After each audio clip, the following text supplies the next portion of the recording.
Good morning, Nigeria. Good morning, Abuja. Welcome to Daybreak Extra, coming to you live from our studio here in the nation's capital. And hope you're feeling good because today I know I'm in a good mood. Why? Because of the rain, say in the nation's capital. There's been a bit of drizzling, so the weather is cold.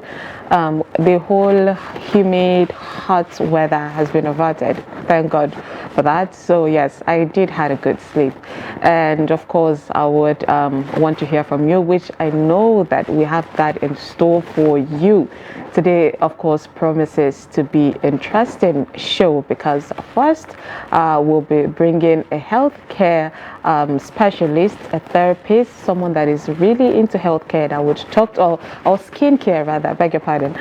Someone that will talk to us about skincare products, how to take care of your skin in order to have this healthy and safe skin, considering there's been a lot of cancer, skin cancer situations, and the NAFDAC calling on people to be careful with bleaching products. All those we've got today, we'll have today to cover that. And of course, we'll be opening the line for you to call in and have a deep conversation. I will be sharing what you'll be calling in to talk about in some few minutes. But would also be bringing you entertainment, gist, and gossip if time permits. Would want to take you through what is trending in the entertainment world in order to, fill you in on that. And we will, of course, be bringing the newspaper review. So thank you so much for joining us. I am Sumaya Abubakar. Like I said, the show will be promising a lot. I will be unfolding a lot for you today. So don't go nowhere. We'll be right back with what the newspapers are saying today. Stay with us.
That's great. It's good to see you.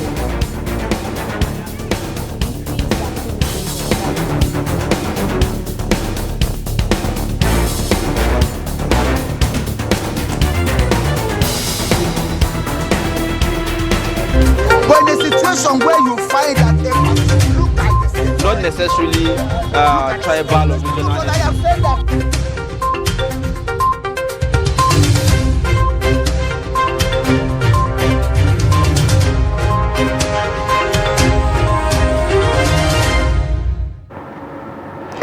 Thank you for joining us. Welcome back, of course, to Daybreak Extra. And right now, we'll head on to read what the newspapers are saying, the top stories for today. And of course, we'll start with Daily Trust newspaper. The headline there says, again, federal government postpones census. There you'd see on page 7 of the newspaper, you're going to find this story there. We have senators mobilize against Akpabio, wants Barrow as Senate president. The writer there says APC governors divided. Another writer there said Tinubu continues mobilizing for ex-Akwa Ibom governor. And there is Kalu Yari permutations thicken. And beside that, you see all these top stories, of course, you'd find on page 4 of the newspaper.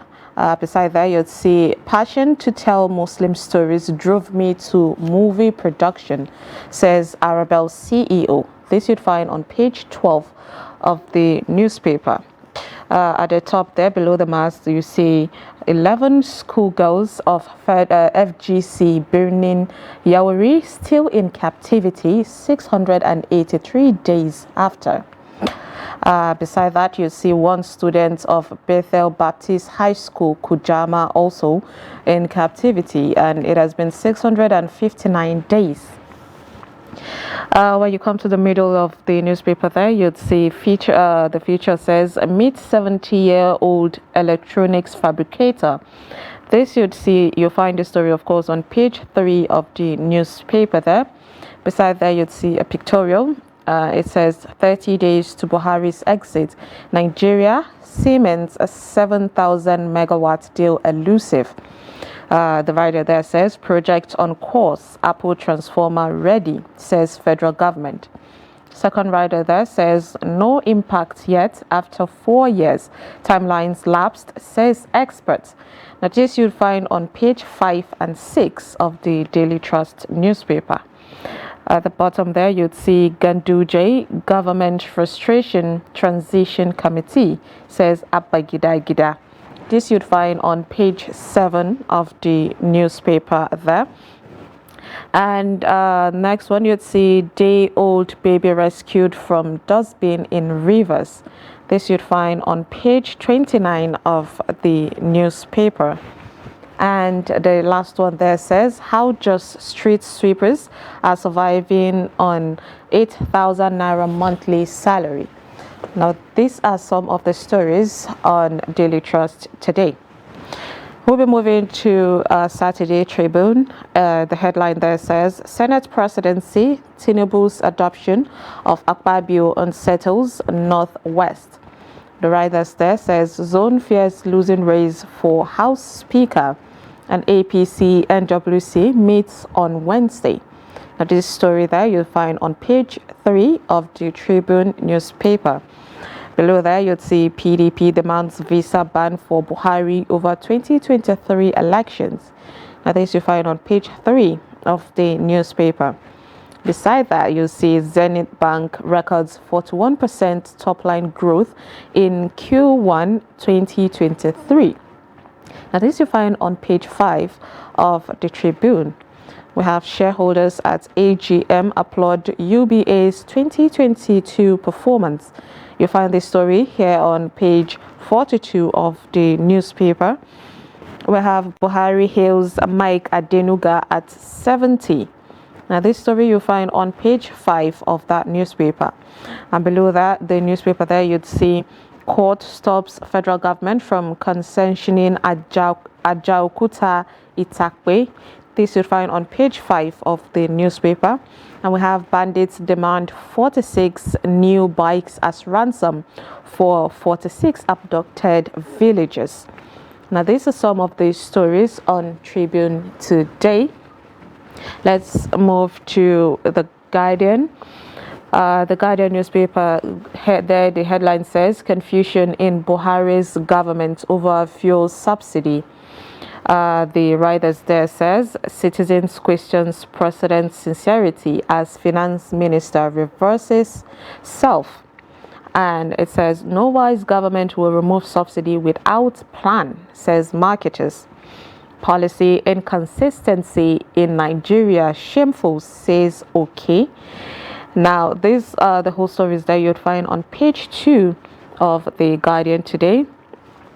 There's a pictorial there, of course, of gridlock on Lagos-Ibadan Expressway following ongoing construction road on the road yesterday. It says, called halt concession of Ajaokuta Steel, Itakwe Iron Ore mining companies. Now, this story here you would find, of course, all on page 2 of that newspaper there. At the bottom there, you'd see Sudan crisis, about 7,000 nationals, including Nigerians, stranded at Egyptian border. Now, this story you'll find on page 2, and it's truly a sad story there, considering I think the federal government did everything they could to evacuate the people, students, and other people staying there. So sad. Okay, we have Nollywood could have been money spinner but barely gets government support. Also there it says celebrity, we have Tayo Fanira, I am born a model. Okay, that is good for Fanira. Beside that, we have a woman can only lead well when she has built self-confidence. This was said by Bisayo Busari Akina Deju. Now, these are some of the stories on the Guardian today. So we'll move to the Nation's Saturday. The headline there says, fuel subsidy will end in June, says federal government insisting. The writer there says, how removal will impact households, economy by share or stakeholders. It says IMF, it's Nigerians' decision to retain or dump subsidy. Now, this you'd find on page 4 of the newspaper. There's a pictorial there. We have Tinubu and Buhari. Buhari receives Tinubu at presidential villa and rally round Tinubu. Time for politics is over, Wike Makinde tells Nigerians.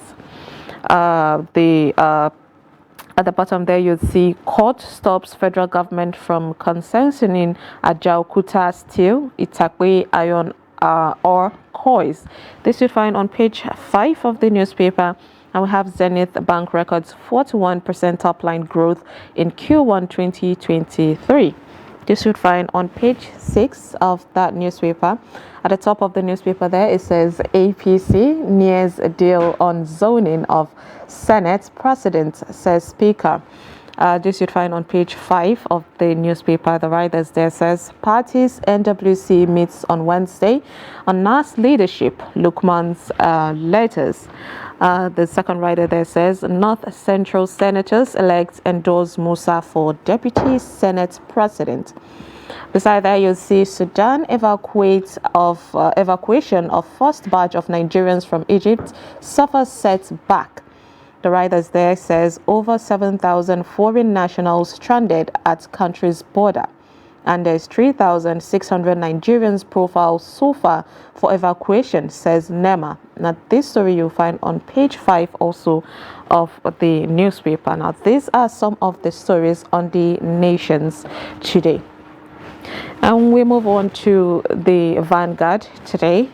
We'll start from the top of the newspaper there. It says Zenith Bank records 41% rise in gross earnings to 270 billion naira in Q1. That is the first quarter of 2023.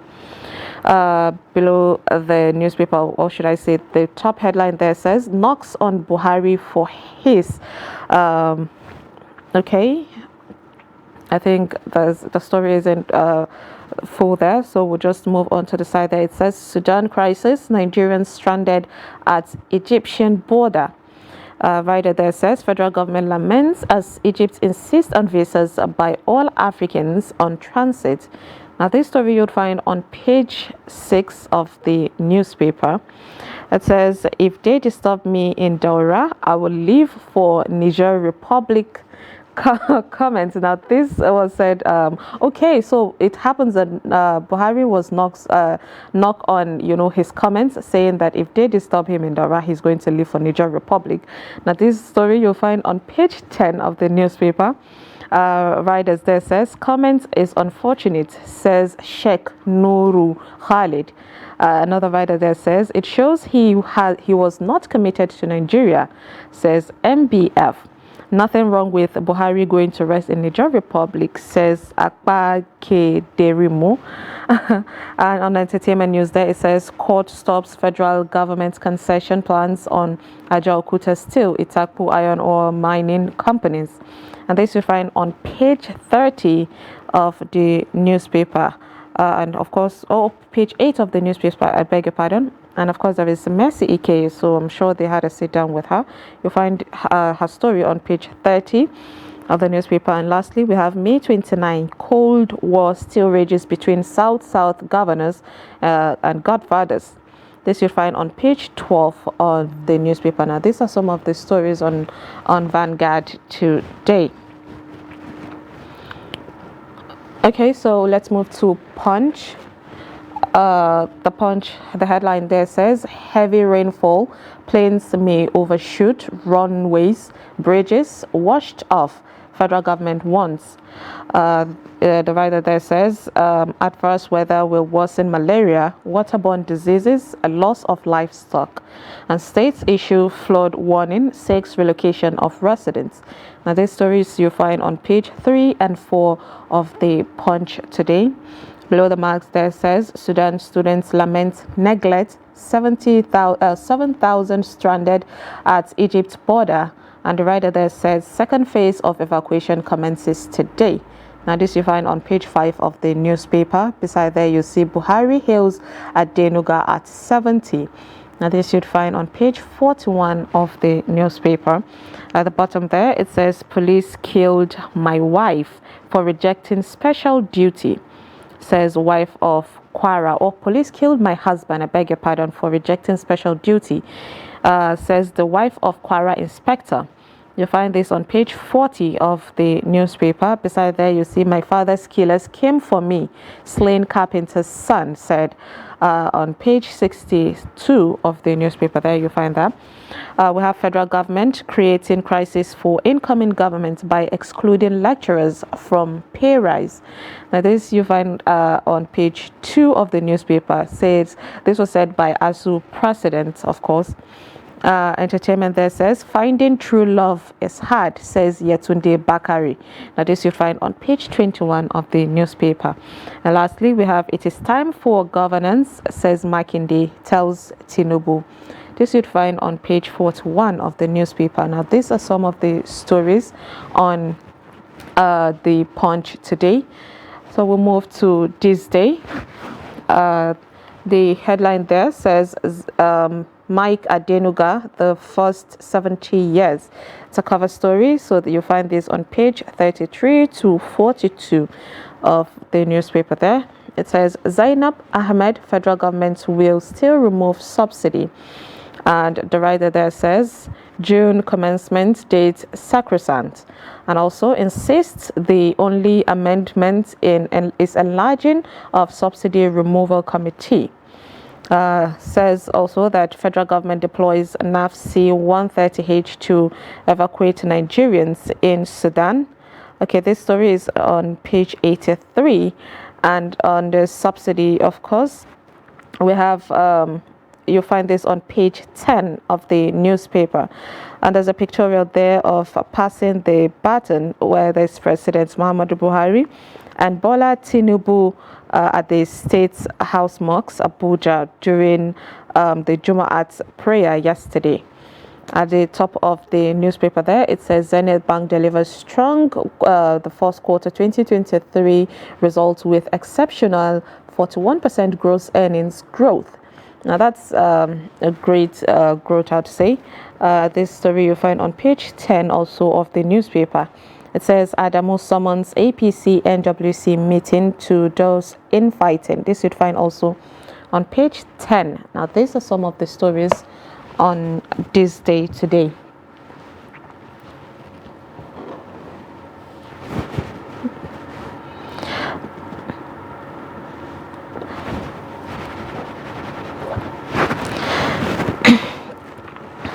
Okay, let's move to Saturday's Sun. The headline there says 10th NAS opposition parties plot to produce speaker wobbles. Rider there says as Wase Bitara Gadi split lawmakers elect. The second rider there says why Kalu deserves to be Senate president, says Onwachuku. This you'd find on page 23, 24 and 26 of the Saturday's Sun. At the top there, you'll see Zenith Bank records 41% top line growth in the first quarter in 2023. This should find on page 29 of the newspaper there. Beside the marks there says Sudan crisis, 7,000 Nigerians and foreigners stranded at Egyptian border, says federal government. This should find on page 28 of the newspaper. At the bottom there, it says Email B or Hanese meets tomorrow over challenges facing Igbo. This you'd find on page 25 of the newspaper there, and the writer there says to deliberate on Iwanyao Igbo profiling, Kano's release, existential threats, and others. Beside that, you see APC leadership crisis, Adamu bows to pressure and convenes emergency NWC meeting on Wednesday. This you'd find on page 27 of the newspaper. Beside that, you'd see why federal government should release Kanu now, says Ozehome. This you'd find on page 25 of the newspaper. Below that says fuel subsidy removal of on course, not suspended, says federal government. This you'd find on page 25 of the newspaper. And we have Yahoo is no crime, it's grace of God at work, says suspects. Interesting. This you'd find on page 4 and 5 of the newspaper. And lastly, we have court holds federal government's planned concession of Ajaokuta Steel, Itakwe iron ore. This you'd find on page 28 of the newspaper. Now, these are some of the stories on the Sun today. Okay, let's move to the Daily Times. We'll start from the top of the newspaper there. It says impose visa ban, travel sanctions on Buhari family after May 29, says PDP. Now this you'd find on page 3 of the newspaper. Beside there, you'll see May Day 2023, federal government bars labor from Eagle Square. You'll find this on page 4 of that newspaper there. Beside that, you see NCDMB keys into 8 thematic areas to drive federal government's decade of gas. This you'll find on page 15 of the newspaper. And the headline there says anxiety over safety of Nigerian students stranded in Sudan. A really sad one there.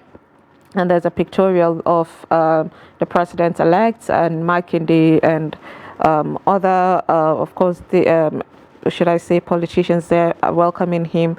And beside that, we have entertainment news there. It says, meet Nigerians' authentic queens of TV soap operas. And of course, there are pictures of, and then I think, I can't remember her name. And we have Ireti Doyle and others. And Tina Mba, of course. These great stories you'll find on page 5 of the newspaper. Now, these are some of the stories on the Daily Times today. Now, let's move to Independence. We'll start from the top there. It says, declare suspended Adamawa wreck wanted, CSO tells police. This should find on page 6 of the newspaper there. Beside that, you see why I buried my 2 children without their mother's knowledge, says herbalist.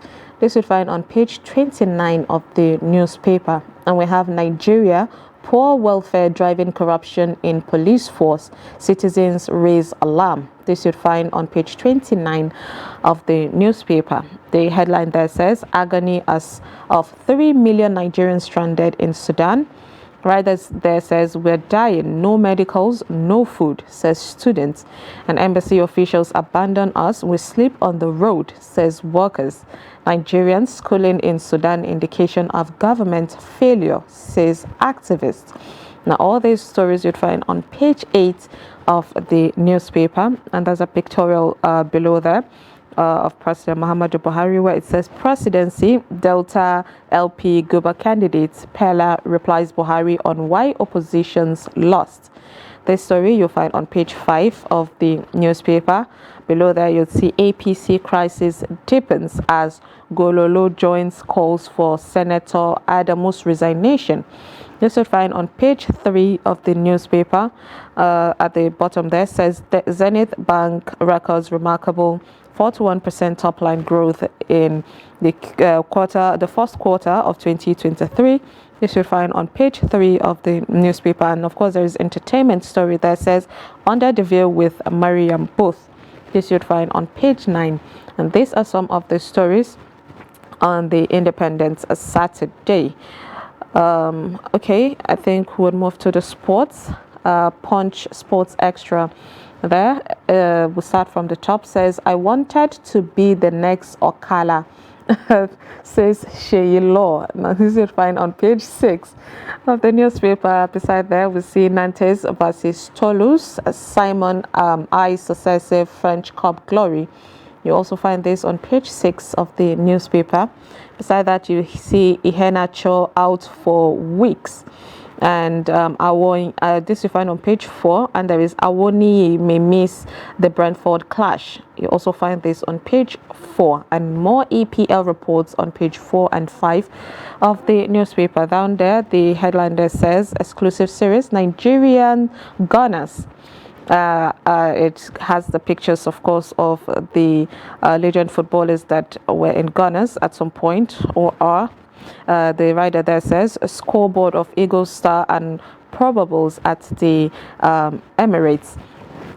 Okay, and beside that you'd see Silver Hills De Bruyne, Haaland. This you find on page 4. It says Harry Lincoln's Isaac to Henry. This you find on page 4. We have Sports won't sell Kane to EPL rivals.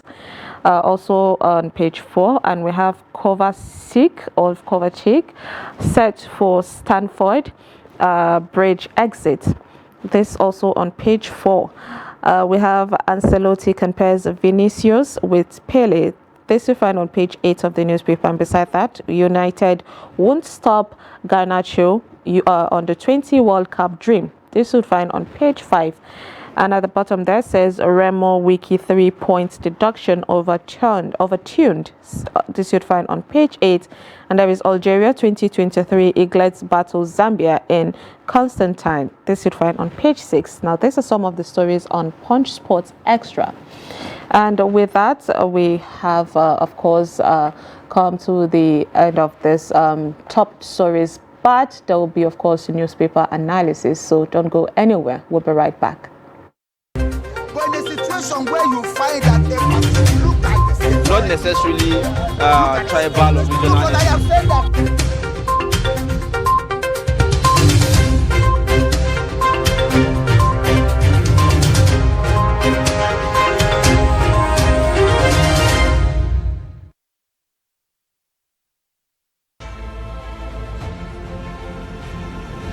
Now, as part of efforts to support Africa's goal of strengthening... Now, looking at the activity chart, as you can see right here, a total volume of 130. Created a Boko Haram crisis that at that time was restricted to Yobe.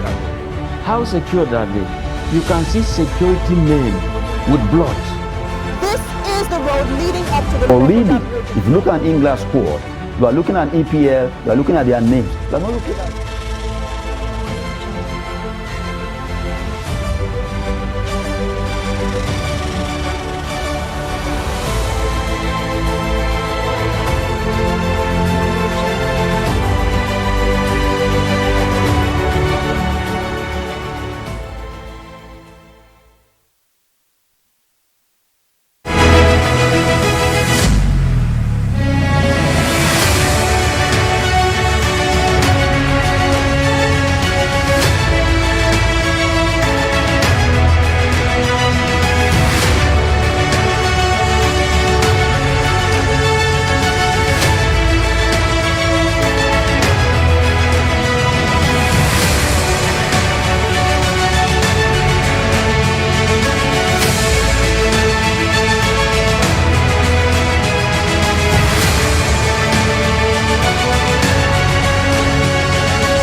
Welcome back, and of course, thank you for staying with us. But I cannot wait to of course, introduce you to my amazing, lovely. I know you missed me. Well,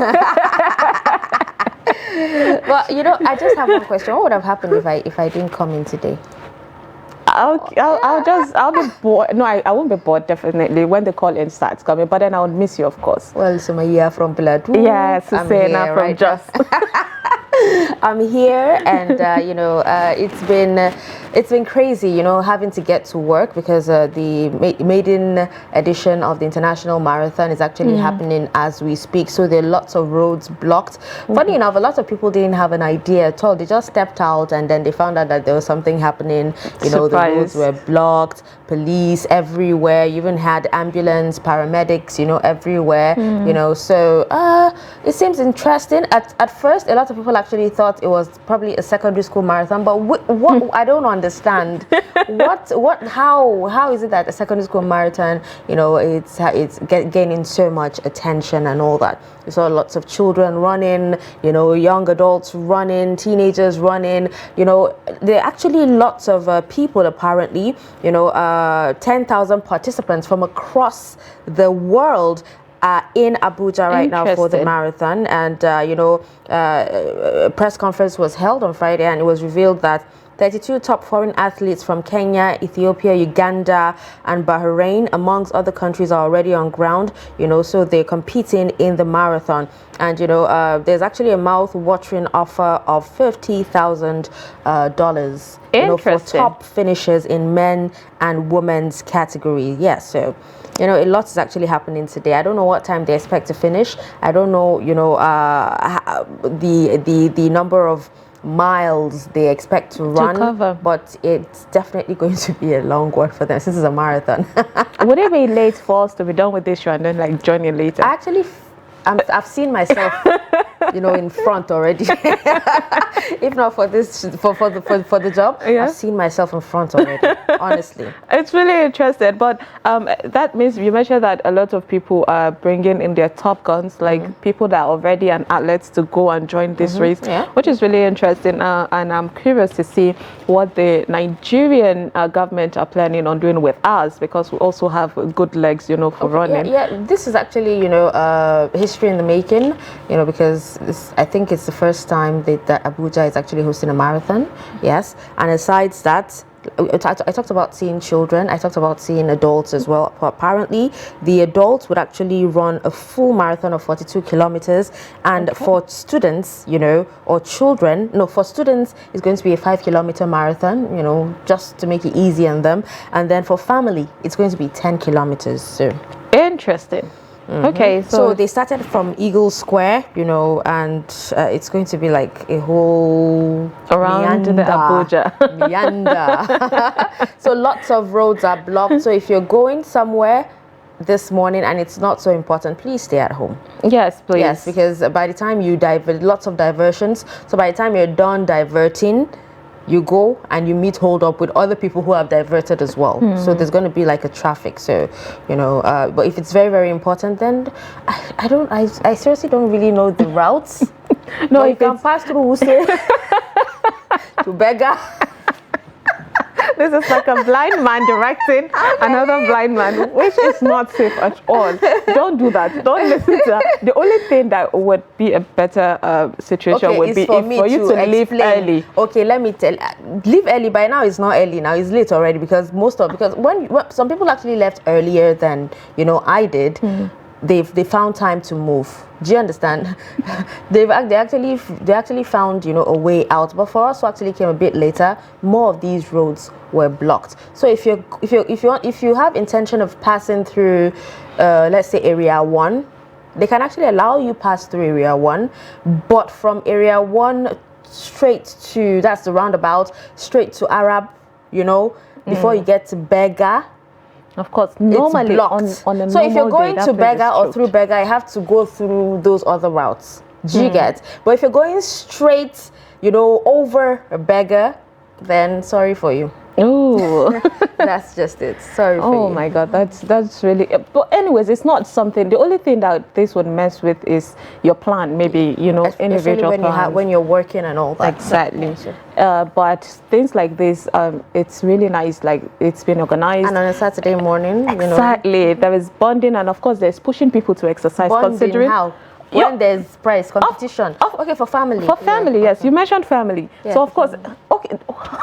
Even for family. Does that mean that because it's competition, you won't bond? I think it's not really about the competition. They're just pushing people. The money, the prize is just for them to motivate you to come out, exercise, and meet people. Should I say take care of them, or should I say destroy depression? Because yes, depression needs to be destroyed. Because we know that a lot of people maybe have been cooped in the house like for a long time. Oh, but there was a holiday 4 days straight, and you have another one on Monday. So what are you saying? Who is cooked? Then more reason for you to run. Yeah, more reason for you to run, and then you go and sleep. It's actually a good thing, it's happening and everything, and then it's like you talked about motivation, and it helps you, push for an exercise if you've not, run in a while. Do you advise someone like that to actually run? No, it's a marathon. Because it's a marathon, it's not about it's not running. Yes, so just fast. run the 1.5 kilometers that you can run and go back home. At least you've exercised. That's really interesting. Okay, let's talk about top stories there. What has been eating us up? It's again, federal government postpones census. Husseina. Okay. Yeah, the whole census thing has been there for a long time. It's better postponed than it starts and then not been done properly. Lots of challenges, and it becomes marred with so many challenges. So if they feel they're not ready, then it's a good thing that it's postponed until they're absolutely ready, because there's been strikes already happening. They never even start. Yeah, for not paying them for training. For training, do you get? Yeah. And then the trainings, are they sure? Because we've actually seen a similar thing happen, with INEC. So the trainings, are they sure they're properly trained? And then what about those blind spots where there's insecurity in those areas? And I actually heard, so I read a report where they complained about logistics not even being enough. That's not enough money to even, do the sensors and everything. So if they're not ready, then it should be postponed. It's not a do or die affair. It's not. Okay. At least we know we're at 210 yes, something million. We need to improve, because that number. Oh my God, I think we're way more than adequate. Like I talked about some security-prone areas. If these areas are not captured, how do you get the total number, the exact number of Nigerians? Because those places need to be captured. Do you get? You can't guess count. You can't just guess. Okay. Oh, what about if, God forbid, something happened and like a number of people were even killed on that particular day? What happens? And then if you already have, a certain number of people there. So if they're not ready, it's a good thing that they postpone until they're definitely and absolutely ready. Okay. So we have the APC, the senators are mobilized against Akpabio, wants Barrow as Senate president. We finished with one permutations, when it comes to elections, and we're, moving on to another one again. I think they should just do them. Do you understand? It says that the APC governments or governors are divided already. One person came out saying he wants to be Senate president, and then before you know it, like in less than a week, we had like hundreds of them coming out and all. Whatever happened to, showing support? Do you understand? Whatever happened to showing support for your party mate? Do you get? Not everybody deserves to be Senate president, and you're talking about, when it comes to being in Senate, it shouldn't be as political as governorship, presidential. I don't think it should be as political, but they're making it that way.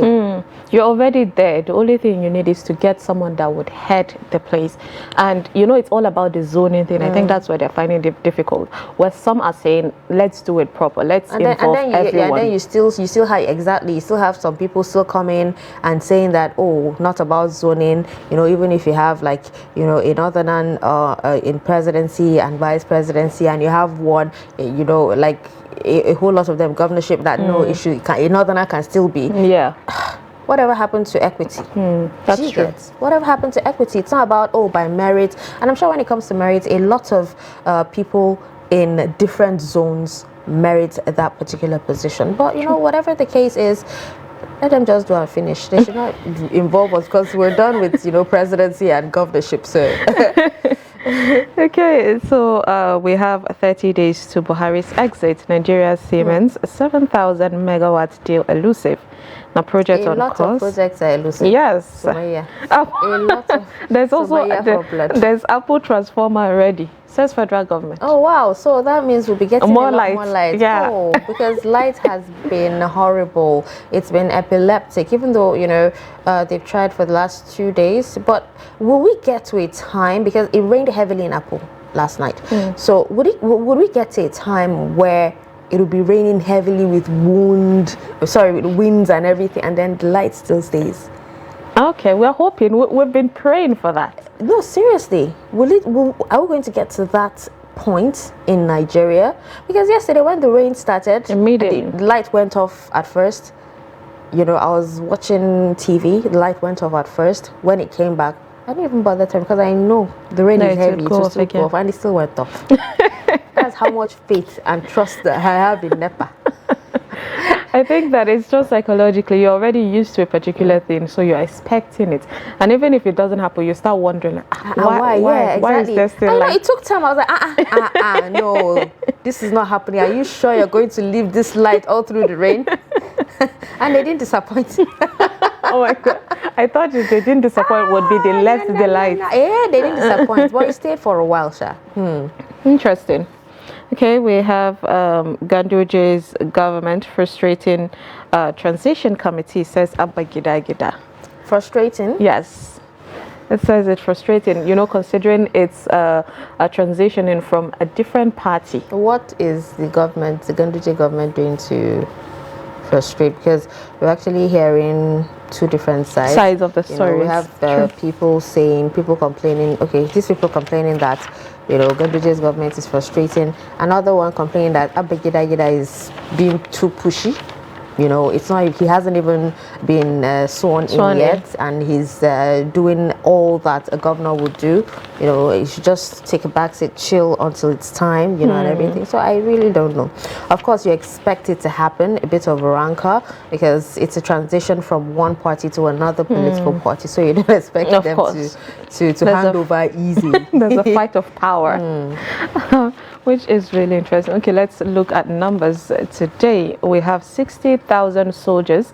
President Muhammadu Buhari said he facilitated their recruitment since 2015. That's good, 60,000. Yes. But if we're counting, I'm sure, okay, let me not say I'm sure, but I'm saying sure. I'm sure again. Yeah, still sure. Like in the number of the 60,000, we have lost some.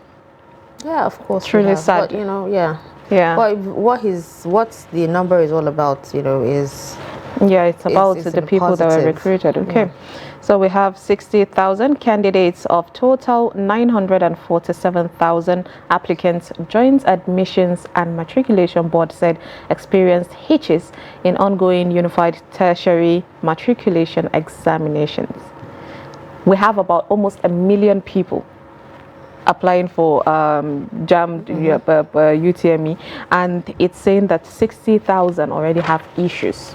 No, of course. There was a report on Trust TV of the whole JAM issue, and most of the students were complaining that there wasn't enough time, the computers were messing up. You remember when, you know, JAM decided to make it computerized and everything, and even when a particular student complained that even when he called his supervisor to help check what's going on, the supervisor just shut it down, the system down, and said, oh, it's time.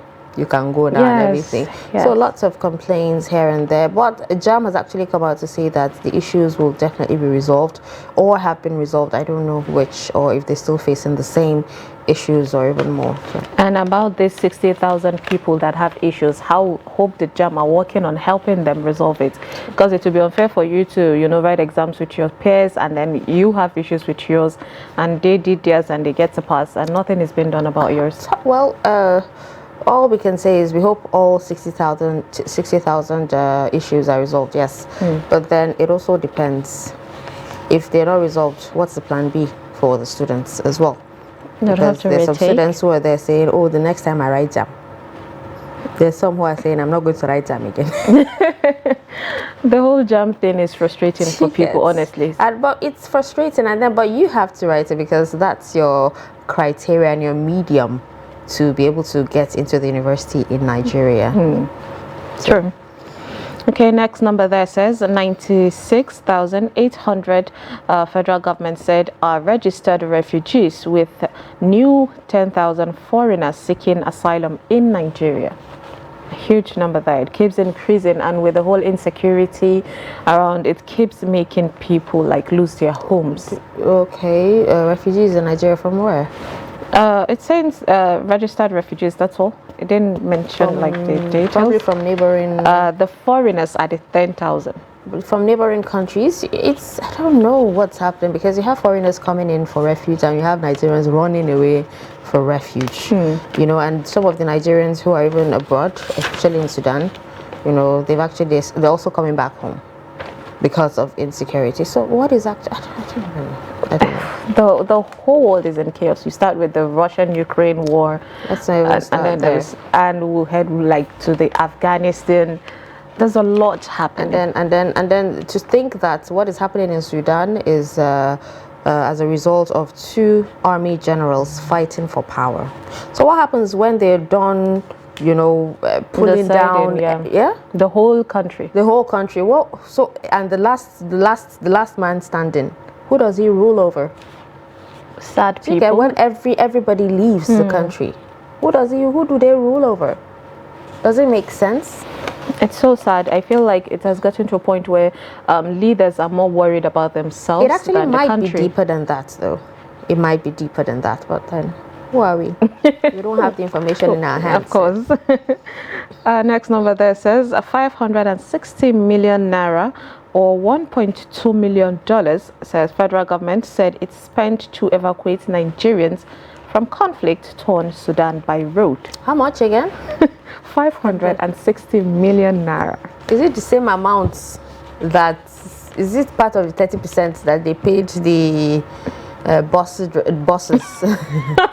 the buses that they're supposed to take them to Aswan in Egypt that left them in the desert? I think it's all part of the whole process. And there was a video that was trending with one of the driver complaining in, I think, Arabic there, and there was a translation. He was saying that they did not pay them. But they said they paid 30%. Okay, they said they paid a bit. But, okay, the plan was they would pay them in full when they carried the student, like when they're bringing them back. Okay, so what they did was, as they were taking the students, when they got to where they are 30% reached, finishes. When it's exhausted, it dropped them there. Yes. But the good thing is they didn't leave them, right? No, so they waited till the students they need to be settled. until they moved. Yeah. Yes. So if they had left them, it would have been a different ball game entirely. So. Of course, they know that they wouldn't get the money. But the deal they made, according to some of the students, was that they had to give the drivers their passports. Wow. Yes, that the drivers collected the students' passports and said, we're going to hold on to this. That's the ones as leverage. Yes, the ones that had their passport with them, because we knew that a lot of people that because one of the girls, that was complaining was saying that they paid the students. Did the students pay? No, it's not paying with money. Okay. Yes, I think they gave their passport and like, okay, hold on to our passport. And then the drivers are saying, okay, if we get there and we're not paid, then you're not getting your passports back. Well, that was very risky of them. It is risky. That was too risky. But who do you blame in this situation? No, because the government has already, sorted this out with, their company. So why did they need to get the students involved in that? Do you understand? So, do you think the students They shouldn't have done that. But you know, I'm sure in that moment, you know, all they wanted to do was just leave, you know, Sudan and go somewhere safe. So desperate, you know, times calls they for desperate realized measures. that they were desperate, so they took advantage of that. That was very risky. So what would have happened if the government hadn't completed the amount and they left with their passport? How would they have come back to Nigeria? Or and would they would have become refugees in Egypt? Would they? That's if they accept refugees. That is if they accept it, because obviously the Egypt are not allowing people to come in without the passport. You know, some people forgot their passport. Some people in a rush, they left their passport at home. So it's so sad. Okay, says the day-old baby rescued from dustbin in Rivers State.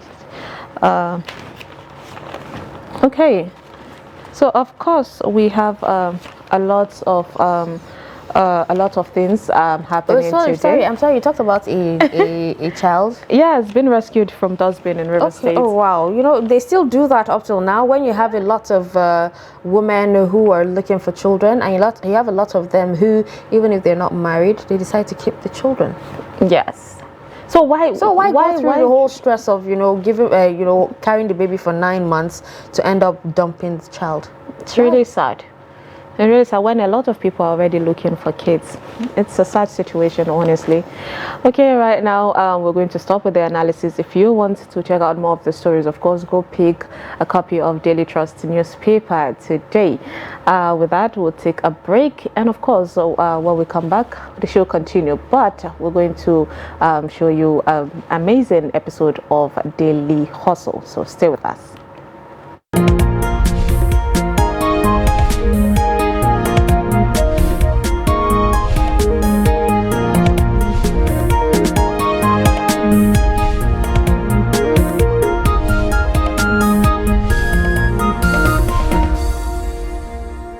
My name is Cynthia. I'm from Anambra State. I started my primary school. I stopped at my SS3. So I didn't further. It's not that there is no money, but I don't want to further. For my younger ones to continue. This business, food business, restaurants, actually it's my mom that have the business. She gave birth to me. And I saw her doing this business. So she have been doing it as long. She have been doing this business because she started with barrow. She's selling food with barrow. From there, she started selling at the road with umbrella. Started using umbrella to sell at the road. Maybe she sell for some time and there is a little money. She opened this shop. Yeah, now we are in this shop. And the business has been going well since then. Because she's inside this business, she built the house. Inside this food business, she built the house, and she have another branch at Second Gate. The same food business, she have another branch over there. She teach me how to cook actually. She teach me how to cook. Because whenever she's in the kitchen, I used to stay in the kitchen with her. I used to stay in the kitchen with her. When I'm done with my XS3, that's when I start with the business with her. I think I was in this business 12 years. Let me say 12 years. I started the business with her. Before she now get another branch and now hand over this one with me for the meantime. No, she was teaching all of us. But I'm the person she's teaching more than the rest, because the rest are going to school. So when they come back from school, they'll help me. If they go, I'll be the one doing it alone. Once they come back, they'll help me. Because she have another branch. She used to leave home 5 o'clock, 6 o'clock. She have already left. And she used to wake up very early in the morning. By 3 o'clock, she'll start cooking. By 5, 6, she have already left the house to the other place. Me, I will not stay this side.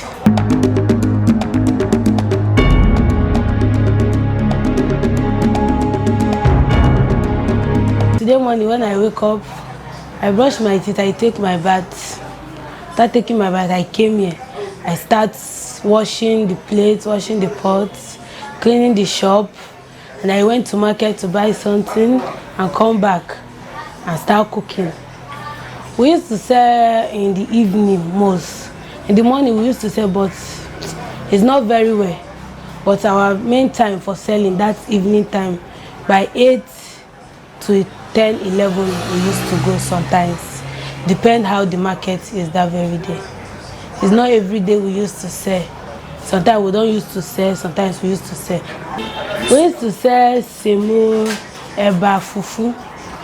And the soup, we used to cook egusi, draw, bitter leaf, vegetable, okra, and white soup. But it's not every day. We have days for the soup. Like today, we are cooking egusi, draw, and bitter leaf. So it's not every day we used to cook all the soup. We used to select days for the soup. And we used to cook rice and beans, white rice and beans, or jollof rice.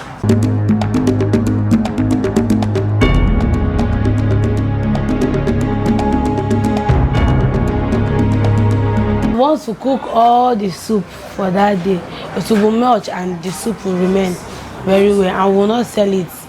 And once you put it inside fridge and remove it out, I'm still warming like 2 or 3 days, the soup will not more be looking good again. So the soup will not be attractive again. So that is why I used to cook every day 3 soup or 4 soup every day. Member of customer have a day. If there is no market, I used to have more than 50 or 50. But if there is market, there used to come more than 50 a day. But if there is no market, maybe 40 or 50. But once there is market, more than 50. If there is market that very day, we used to make almost 40,000 or 50,000 a day. But if there is no market, you'll be going home with 20,000 or 25,000.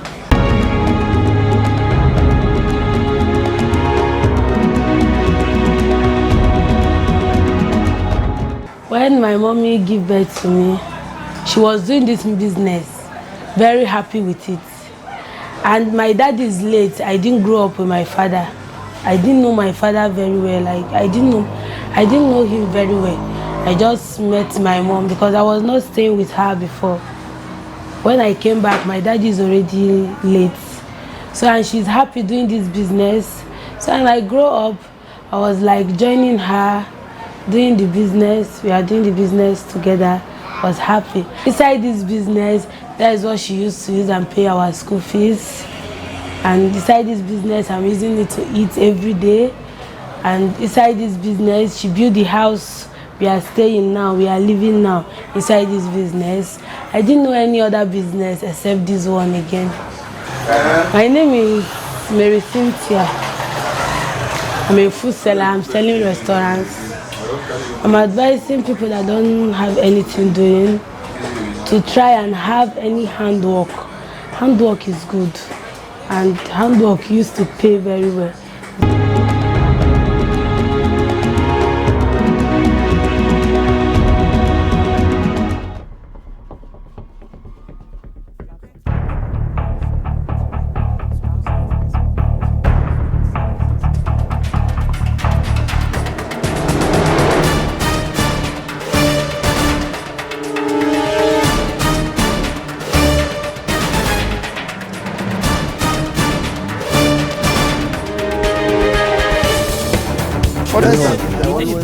That's great.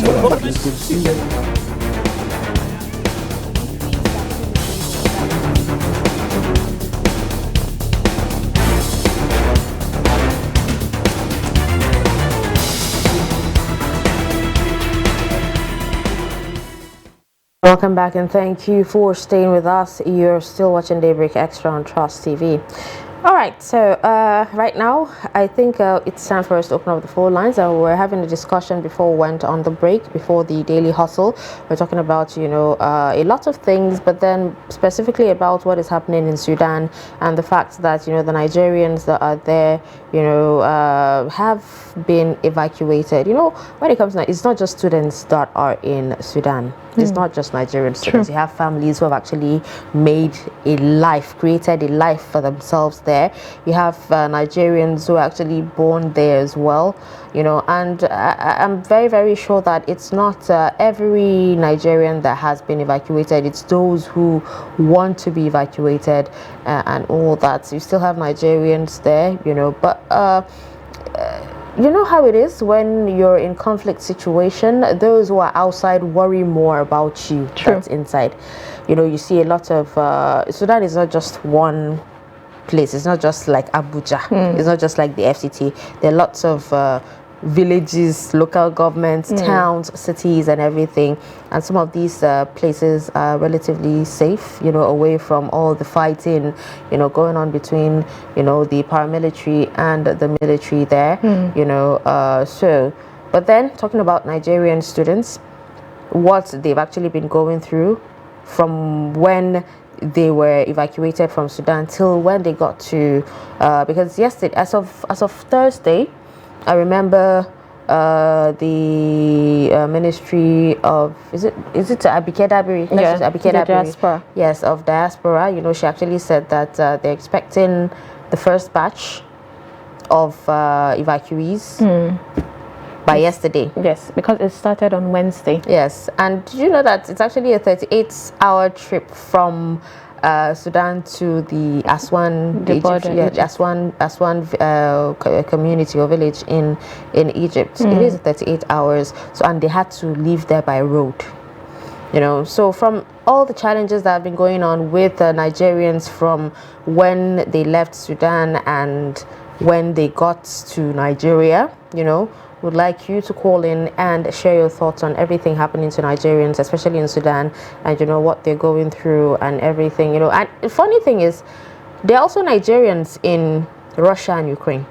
Yes, of course. They're also Nigerians. I remember when that happened as well, you know, did the government do this much? No, I don't think so. Because even when you look at the proximity, Sudan is still in Africa, so it's easier for the government to.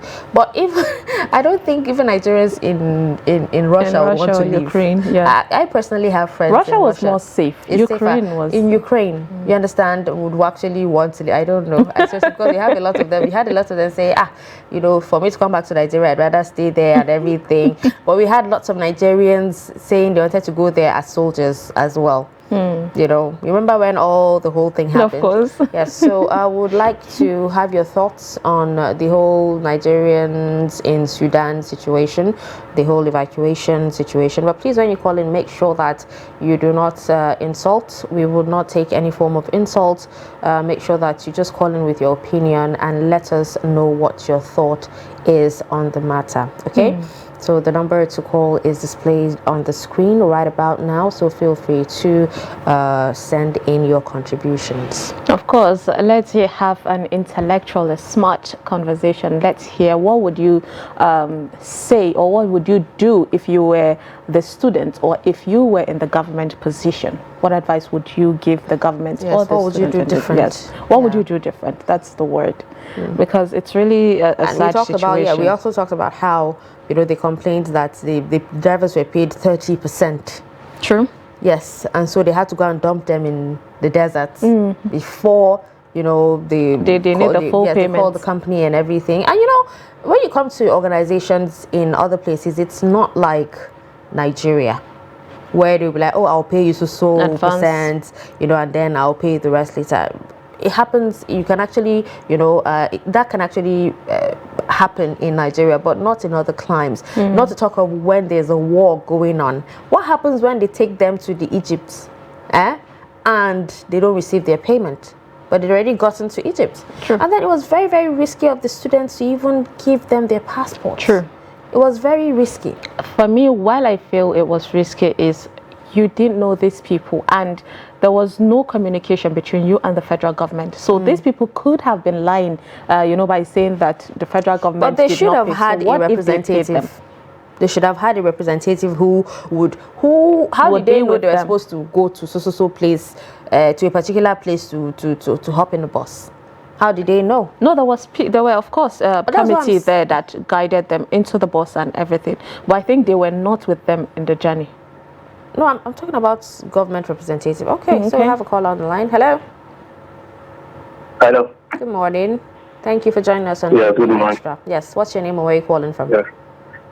My name is Fatih Jimo. I'm calling from Nigeria. Sorry, we can't get your name. Fatih Jimo.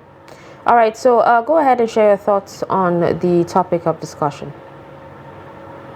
Firstly, I would thank our government for taking an action on the issue for relocating our fellow brothers and sisters in Sudan. But the thing is kind of amazing how they reacted to the evacuation. Evacuating people, we have other countries like US and other countries in Europe. They evacuate their indigenous for their people there very fast. But our country, they do not take action very fast. And when they took the action of evacuating people there, I don't think evacuating through land is the best solution. Because what do you think?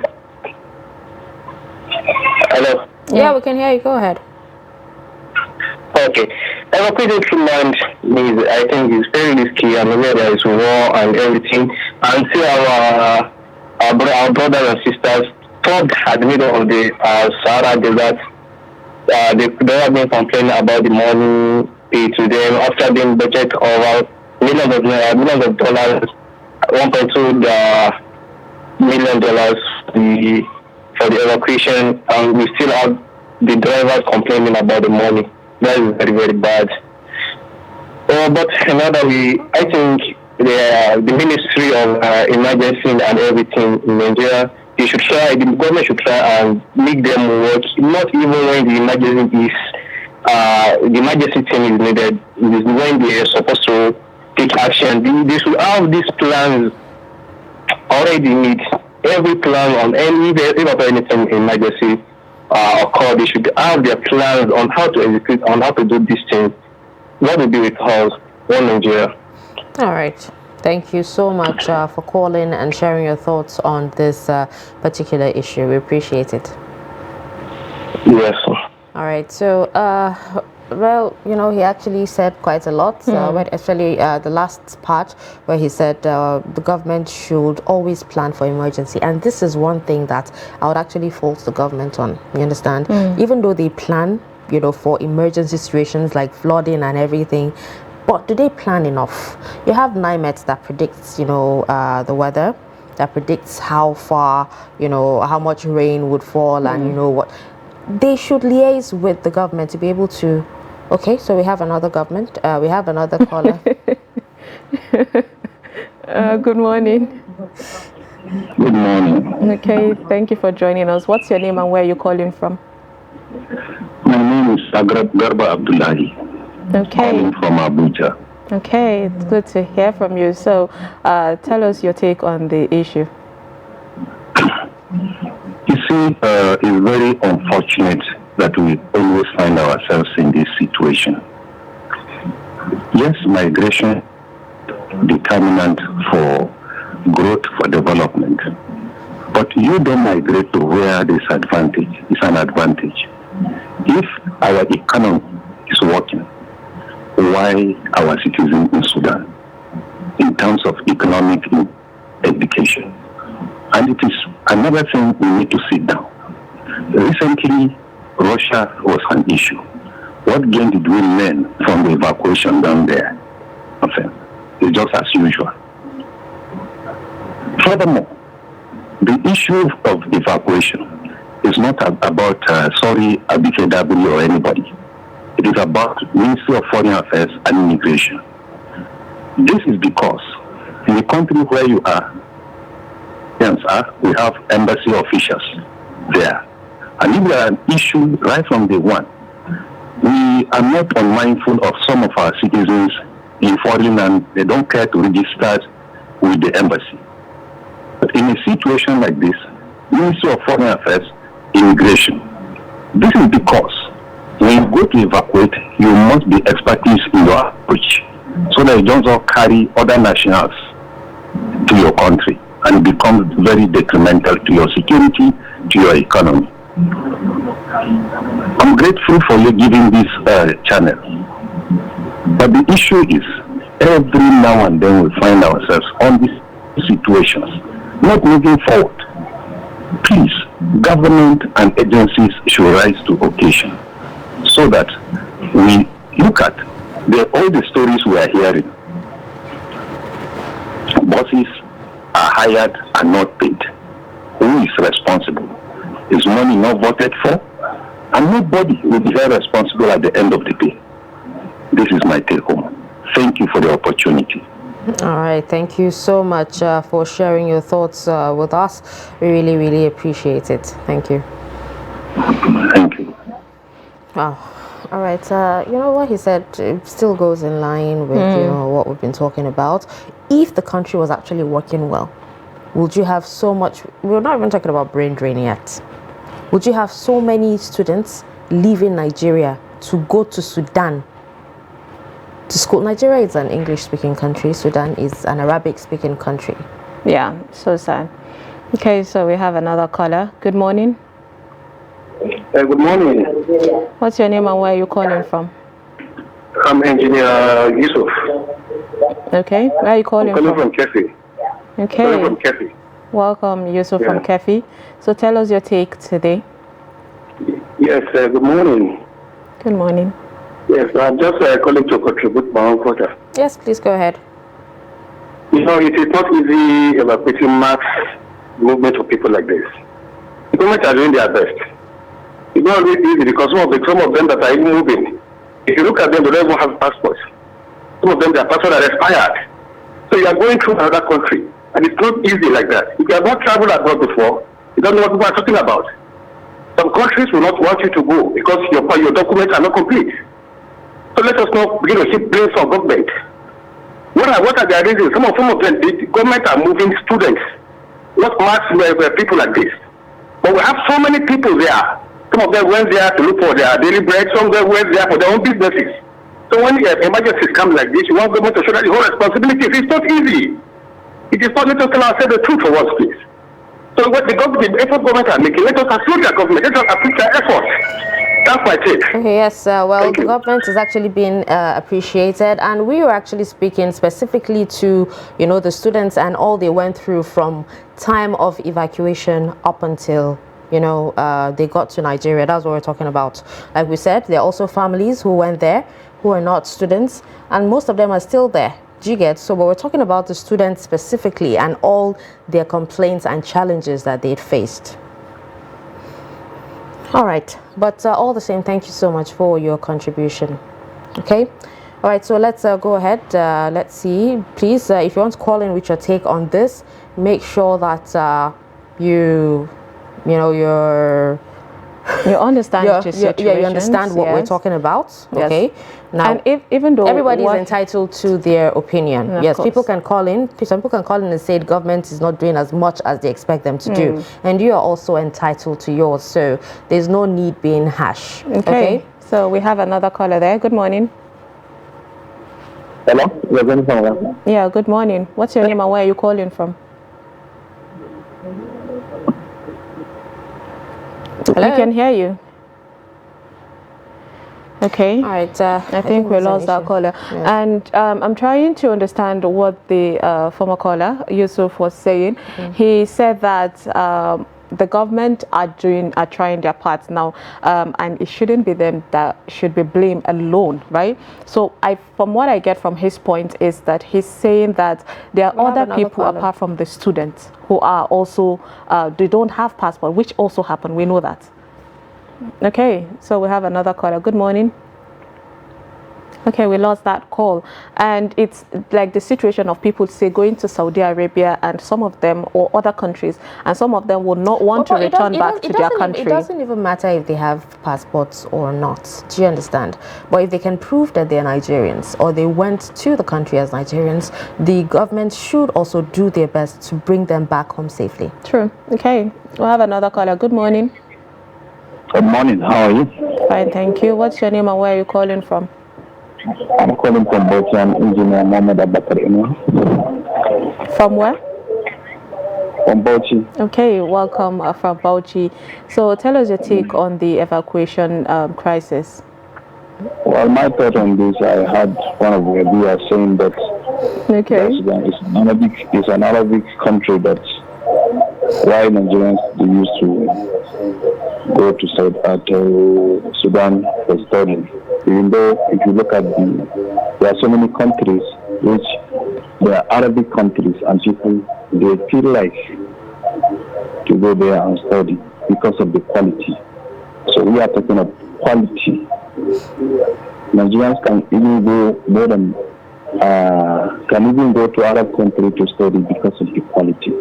So we are speaking on the quality, because in Nigeria there is no quality. That is the reason I think why Nigerians they prefer to go to those countries to study. Thank you. Okay. Well, thank you so much. Thank you so much for your contribution. So he mentioned, because I've seen a lot of questions of people saying, you're going to Sudan to study. Sudan, they kept insisting. And I feel like the main thing that is making people leave for other countries, even countries that they feel Nigeria is better than, is because of the whole ASU strikes and then the difficulty in enrolling in the university. When you talk about the economy working, so when it comes to education, the sector, it wasn't working at all. It's still not working. Okay, we have another caller. Good morning. Okay, I think we lost that caller. You can call the number on your screen, of course. Hello, we can't hear what you're saying. Can you hear us? Hello? Hello? Yes, good morning. Thank you for joining us. Finally, a female. Tell us your name and where you're calling us from. Sorry, if you want to speak to us, you actually need to, speak up so we can hear what you're saying and understand what you're saying. Okay, so we lost that caller. Please call us and tell us your take on the evacuation process that is from Sudan to Nigeria.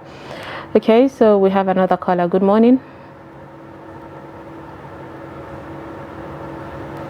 Good morning.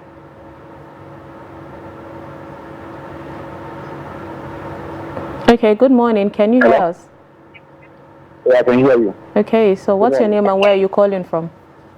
Okay, I'm calling from Kaduna. Katsina? Hello? Yes. I can hear you. Okay. I'm calling you now from Kaduna. Yeah. Okay, so what's your take on what's happening? Okay, my name is Anas. Can you please stay away from your TV set? I can hear you. Yes, stay away from your TV set, please. Or reduce the volume. Okay, so we lost that caller there. You can call us, of course, to tell us your take. If you were in the student's shoes or in the government shoes, what would you have done different on this evacuation matter, considering that there is a Sudan crisis and people are now scared and they're in a hurry to come back to their country? Now, there's this saying that there is no way like home. There is no place like home, of course. So especially if wherever you are, even if you love that place, if that place is not secured, of course, your mind will not be at peace. And peace is what we want. It is really a sad situation, honestly, going on in Sudan right now. And if the people that are like getting evacuated, if you have other places like, okay, this is my country and I'm going back to it, then what about the people in Sudan at this moment? The people, the indigenous people, citizens of Sudan, how are they coping? It's quite scary, considering really they say there is no water, there is no food. It's really scary, because having to know that you won't know where your next meal is coming from. And there are actually reports and pictures of some young boys traveling as far as I can't even say, to go get water. Do you understand? So it's really scary. Let's not even talk about the drought happening in some of some other parts of Sudan itself. All right. So I think with that we'll wrap up this particular segment. Thank you so much for all your calls and all your contributions. We'll take a break, and when we return, the show continues. Stick around.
TV, documenting the Nigerian story.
Welcome back to Daybreak Extra. Thank you for staying with us. Right now we'll be talking about good skincare, and good skincare is important at any age. The skin has strong collagen and elastin production in the first few decades of life, but it decreases. Now, a good skincare routine helps, of course, to generate skin cell productions to keep the skin looking good and feeling its best throughout one's life. And skincare is not just for women, alone. Also, some men do have a great skincare routine also. Joining us today is a skincare expert, Safaratu Saliu. She's an entrepreneur and the CEO of Stainless Beauticity. She's a skincare formulator and a consultant. Thank you for joining us today, Safaratu. Thank you so much. Thank you. So how are you today?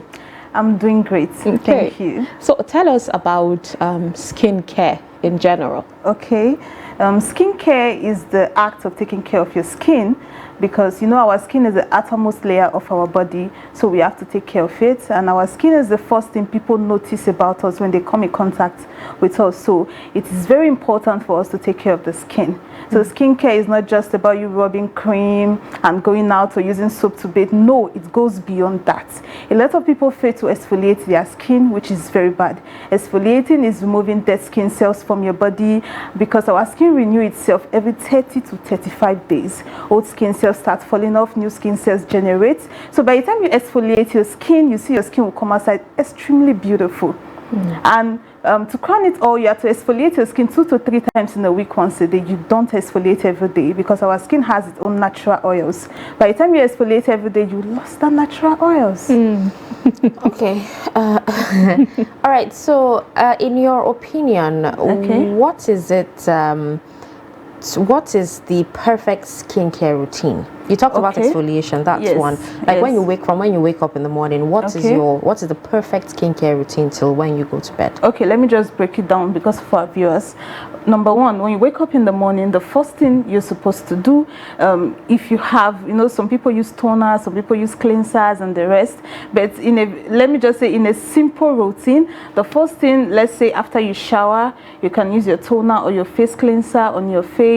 That's in the morning. Then if you have serum, you can apply your serum to your face. You apply your moisturizer, then you apply sunscreen. Sunscreen is very important, because if you don't use sunscreen on your face, you see that you start having sunburn, early aging and the rest. You understand? So sunscreen is very, very important. So you apply your sunscreen on your face, and if you are going out, you have to apply your sunscreen after every 4 hours you spend in the sun. It's very, very important. So when you go out, let's say by the time you come back in the evening, you have to use your face cleanser or your toner to clean your face, to remove dirt from your face. So by the time you shower, then you can use your body cream, you can use your face cream. And lest I forget, you have to moisturize your entire body as well. So skincare is not strictly for the face. It also has to be for the face and the body, like your entire self. So that's it. Well, a lot of black people will say they already have melanin, it's generating in their body and everything. So why do they need sunscreen? They feel sunscreen is for light skinned or white people. No, skincare is for everybody, whether you're fair, whether you're dark skinned, like everybody. Even when you're black, you still need to use sunscreen to protect your face. I don't know if you have even seen some people, some dark skin, they usually have sunburn on their face too. Yes, so it's not just, some people have a very sensitive skin. You cannot just take your face outside like that. You have to use sunscreen to protect your skin, whether you're fair, whether you're black. In fact, sunscreen is important, like everybody should have it, but in Nigeria, a lot of people hardly use sunscreen. You have to talk, you have to preach. Sincerely, like, I don't know why. And a lot of people hardly use moisturizers. So even these days, the way black skin people are taking care of their skin, it will baffle you. Because everybody wants to look good, everybody wants to shine, everybody wants to glow. You talked about, I'm sorry, Samaya, you talked about using a lot of products, and doing a lot in a whole day. And that's, if you remove going to work and, dealing with life struggles and everything. So a lot of people would say, how much is too much? Because a lot of people, when people actually show you what they use for their morning routine alone, they have like 20 bottles of different, from serum to toner to this to that. Do you understand? So how much is too much? Do you really need that much?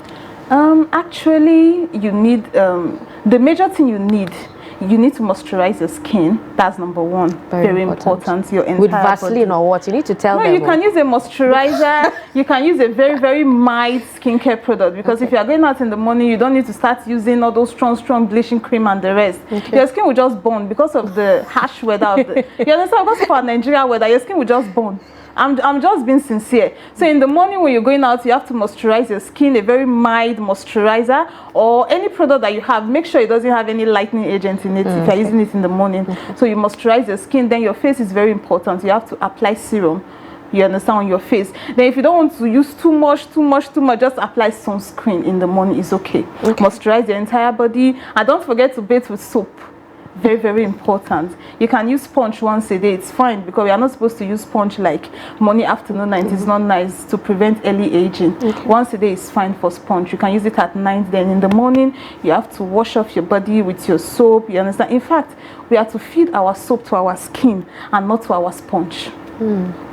Interesting, considering in Nigeria a lot of people will carry the sponge and yes, it on, you have to feed your skin with your soap. Like if you want to bathe, for example, you just wet all your body with water, you take some quantity of the soap, put it in your hand, apply it all over your skin. You leave it on your skin for like, let's say 2 minutes or 3 minutes if you are not busy, but don't leave it for too long so that it won't dry out your skin before you shower. You're good to go. Your skin will look extremely beautiful, glowing and healthy.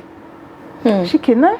Okay, so I'll come back to Husseina's question about a lot of products being used. Is it safe for you to have a lot of things, for you to have, for it to mean that your skin is healthy? Is it that? Do you need a lot? Because we know how skincare products can be quite expensive. And when some people see other people's products displayed on, maybe they say their dressing mirror set, it scares people. Like, how can I afford all of this? I would say is less is better. Because sometimes a lot of people most people that have those lot of range of products on their dressing table, I bet you a lot of them don't even use half of them. That's the sincere fact. True. You understand? So it's better you just have few products that you know you will use, and few products that work on your body. Because even these days, though sometimes you need some major product. The major product you need is your soap, your moisturizer, your sunscreen, your body cream, your scrub, your serum. You understand? Those ones are the major products you need for your skin. Then all your, most especially those that are having extremely dry skin. So if you're having just those few, like let's say 7 or 8 products, it's fine. So, like the scrub, you don't use it every day. Soap is very important. You use it every day. Your sunscreen is very, very important. Whether you're a man or a woman, everybody needs sunscreen. Then your moisturizer is very important. You need to moisturize your skin. Then of course serum, more especially anti-aging serum or vitamin C serum, is very, very good for the face. All right, so what are your thoughts on natural skincare products, around now? Because there's so many people who claim to be estheticians, they mix products, natural and everything, according to them, in quotes. So what are your thoughts on it? Because I've heard a lot of complaints from people who say, that they've bought from this particular lady and it gave her stretch marks. And you won't deny the fact that a lot of people actually use chemicals to hasten the effect of these products, but they don't say it. They end up saying that, it's natural. And the NAFDAC has actually warned against using all these bleaching products and all that, for fear of skin cancer. So just share your thoughts around it. Okay, to me, I would say everything boils down to the individual that wants to use the product, because let me say some Nigerians are very stubborn. Imagine somebody will call and say, but I'm stainless, I'm going for an event next week. Can you give me a product that will whiten my skin in 3 days? It's not possible. You understand? Most people are the one giving themselves issues. You understand? You are buying 3 days whitening product and you don't expect to have stretch mark. You understand? So if Nigerians or if people stop demanding for all those 3 days whitening products, they will stop having stretch mark. And funny enough, a lot of skin vendors, a lot of skincare formulators, let me not even call them skincare formulators, a lot of skincare vendors that sell cream online, some of them will say they are selling 100% natural. My dear, 100% natural will not damage somebody's skin. 100% natural will not cause somebody's stretch mark on the skin. 100% natural. If you are using it, you have to use it with patience.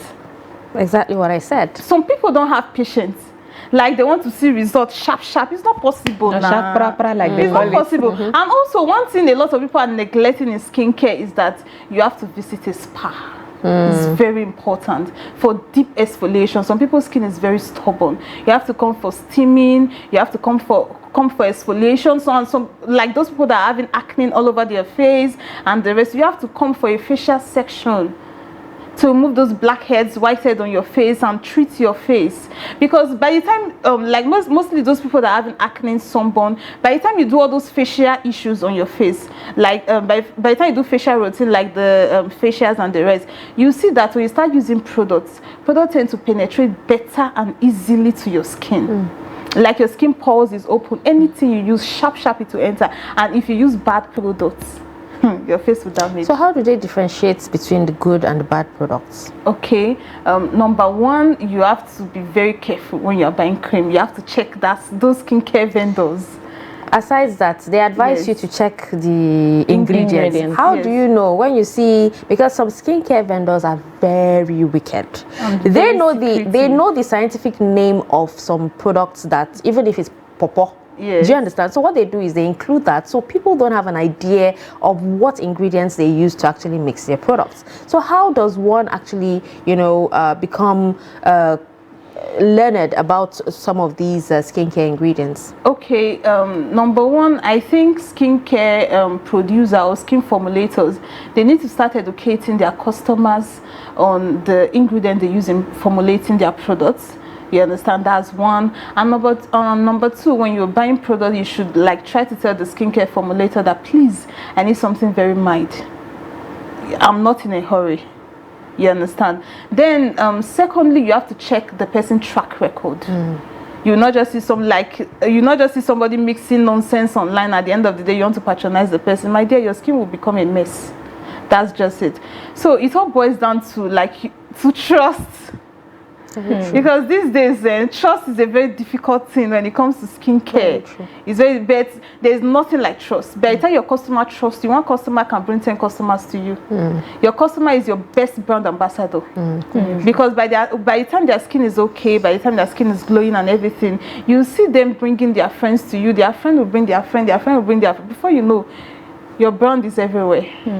Okay, so you mentioned skincare after exfoliating and all that, and going to the spa. Now, Nigerians are still welcoming the idea of a spa and all that, even though we have the local one that is done the whole halawa thing and all that. So what would you do to emphasize on people understanding the importance of that, and also the price range, that vendors tend to put on it, tend to scare people away. So what would you advise the vendors, because you're part of the people doing this, what would you advise the vendors to do in order to make it easier or affordable for people that are interested in doing it? Okay, that's where promo comes to play major role, because you see sometimes a lot of spa will be doing 30% off, 50% off. That part, they are trying to encourage people to come for their sections.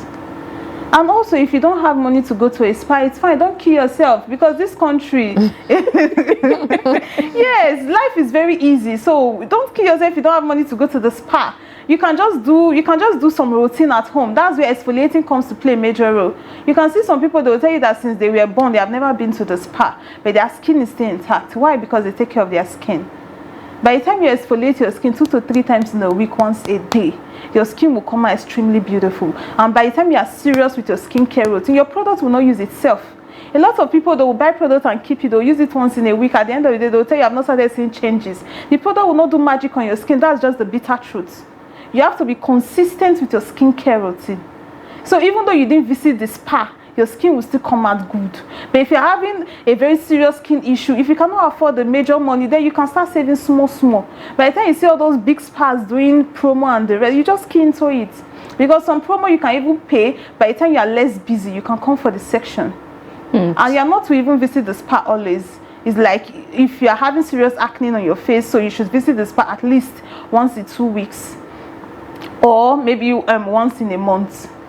So if you are doing an overall body exfoliating, once in a month is okay, or once in 2 months according to your income. You understand? You know, spa is like, let me just say, it's like a luxury stuff, but it's very, very good. Like if you visit the spa, I promise see the changes. you will never remain the same way you left. You just be glowing your sharp. You'll be looking nice. We need to take care of our skin though. Interesting. Okay, so you mentioned that the spa thing can be really expensive for some. Yes. What would be, you know, a few tips for people that say have acne prone skin, Yes. you know, facials, and they don't, you know, they can't afford that. Maybe they're at home. What can they do in order a really good routine that they can do to avoid that? Okay, at home? Yes, at home. Okay, at first you need a very good face wash, product that contains salicylic acid, but it shouldn't be on high percentage. It's very good for acne, and it also helps reduce excess oils from the face.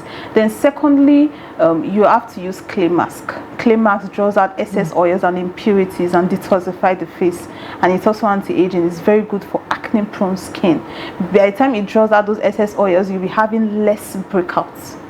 You see, that's another point. Then you have to use your sunscreen, because by the time you go out to the sun with your bare face, you tend to break out the more. That's the bitter truth.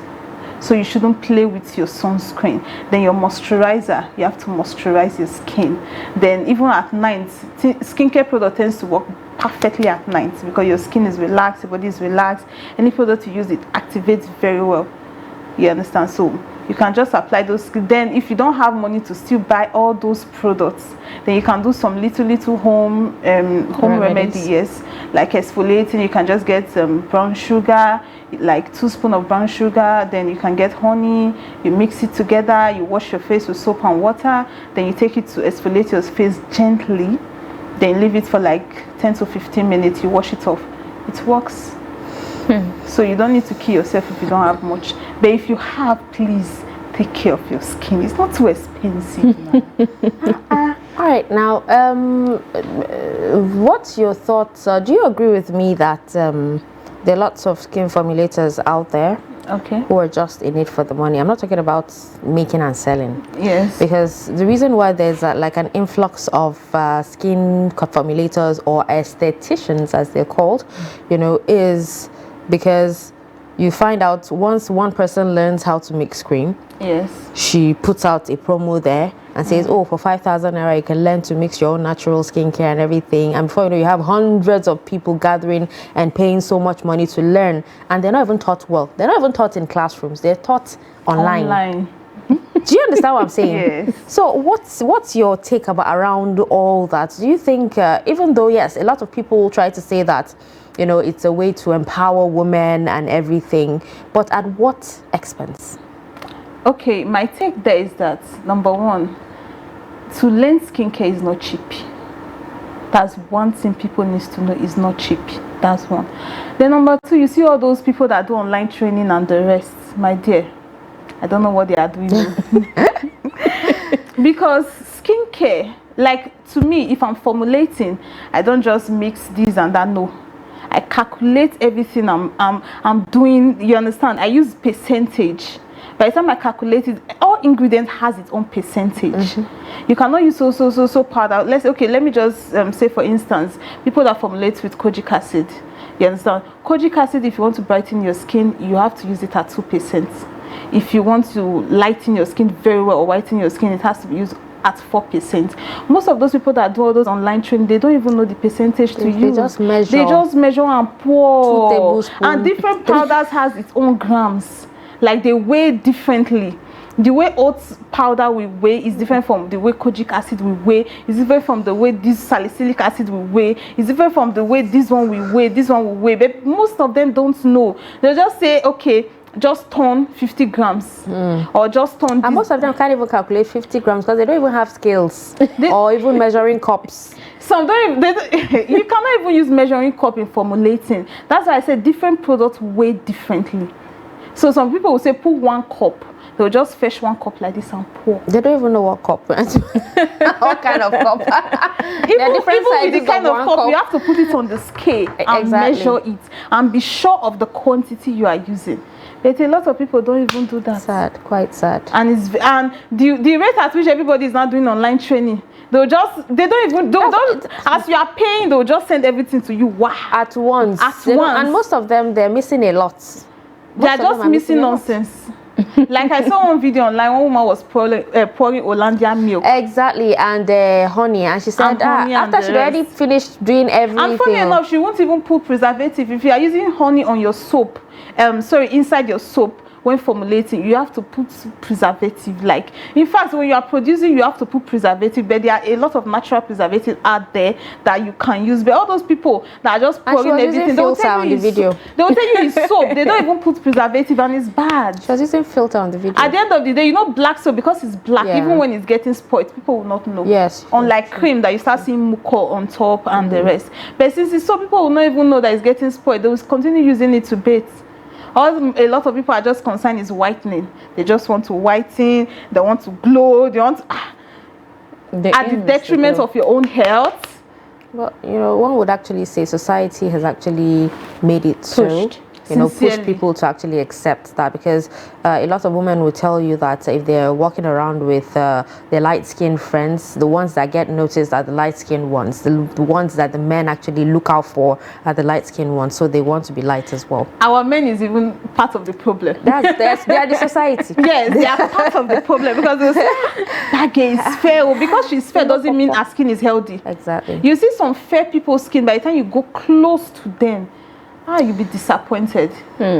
Because there is a lady, I saw her at the junction one day. I was like, oh wow, this lady is extremely beautiful. When I went close to her, I was seeing her veins. Oh, green veins. Not even green veins, like inside her, like the whole of her leg, like this. She became a show glass. It was what? I was not happy with what I really saw. Scary, and I think that was what NAFDAC was emphasizing, about skin bleaching. All right. Like what I do tell people, that healthy skin is the new way of slaying your skin, because 20 years from now or 10 years from now, the skincare product you use today, it will tear on your skin 20 years or 10 years. What will you tell your kids by the time you go for PTA meeting with a burnt face? I mean, you've seen people who have used serious bleaching cream before, and you know what they look like now. You know what they look like now. Okay. Well, thank you so much, Safara Tusalu, for joining us today. Welcome. We really had a great time. Thank you. All right, and with that, we've come to the end of today's episode of Daybreak Extra. Hope you enjoyed your stay with us. Of course, stay tuned for the sports show with Adeni Ajishafe. I am Sumaya Abubakar. Thank you for watching. Until next time. And I'm Darshan Husseina Usman. Have a wonderful weekend.